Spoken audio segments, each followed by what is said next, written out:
ଦେଖନ୍ତୁ ଆଜ୍ଞା, ପ୍ରଭୁ ଲିଙ୍ଗରାଜଙ୍କ ମନ୍ଦିର ଭିତରେ ଫଟୋ ଭାଇରାଲ ଫଟୋରେ ଓଡ଼ିଶା ହକି ସମ୍ପାଦକଙ୍କ ସହ ହକି ଇଣ୍ଡିଆର ସମ୍ପାଦକଙ୍କୁ ଦେଖିବାକୁ ମିଳିଛି। ଓଡ଼ିଶା ହକି ସମ୍ପାଦକ ସନାତନ ସାହୁ କିନ୍ତୁ ଏ ବିଷୟରେ କିଛି ଜାଣିନାହାନ୍ତି ବୋଲି ପ୍ରକାଶ କରିଛନ୍ତି। କିଏ ଫଟୋ ଉଠାଇଛି ସେ କହିପାରିବେନି ବୋଲି କହିଛନ୍ତି। କିନ୍ତୁ ଫଟୋରେ ଯେ ପୋଜ୍ ଦେଉଥିବା ବ୍ୟକ୍ତିଙ୍କୁ ଦେଖିବାକୁ ମିଳିଛି। କେବଳ ସେତିକି ନୁହେଁ, ହକି ଇଣ୍ଡିଆ ସମ୍ପାଦକ ମନ୍ଦିରକୁ ହାଫ୍ ପ୍ୟାଣ୍ଟ ପିନ୍ଧି ଯାଇଥିବା ମଧ୍ୟ ଦେଖିବାକୁ ମିଳିଛି। ତେବେ ହକି ଇଣ୍ଡିଆ ସମ୍ପାଦକଙ୍କ ଲିଙ୍ଗରାଜ ମନ୍ଦିରର ଫଟୋ ସ୍କୁଟୁ ନିନ୍ଦା କରିଛନ୍ତି।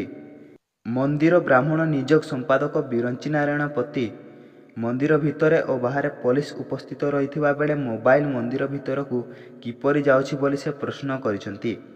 ମନ୍ଦିର ପ୍ରଶାସନର ଖାମଖିଆଲି ନୀତି ପାଇଁ ଏପରି ଘଟୁଛି ବୋଲି ସେ କହିଛନ୍ତି। ତାଙ୍କ ବିରୋଧରେ କଡ଼ା କାର୍ଯ୍ୟାନୁଷ୍ଠାନ ହେବ ବୋଲି ସେ ମତ ରଖିଛନ୍ତି। ମନ୍ଦିର ଭିତରେ ଫଟୋ ଉଠାଯାଇ ସୋସିଆଲ ମିଡ଼ିଆରେ କିପରି ଅପଲୋଡ଼ ହେଉଛି ତା ଉପରେ ଲିଙ୍ଗରାଜ ପ୍ରଶାସନ ନଜର ରଖିବା ପାଇଁ ଅନୁରୋଧ କରିଛନ୍ତି।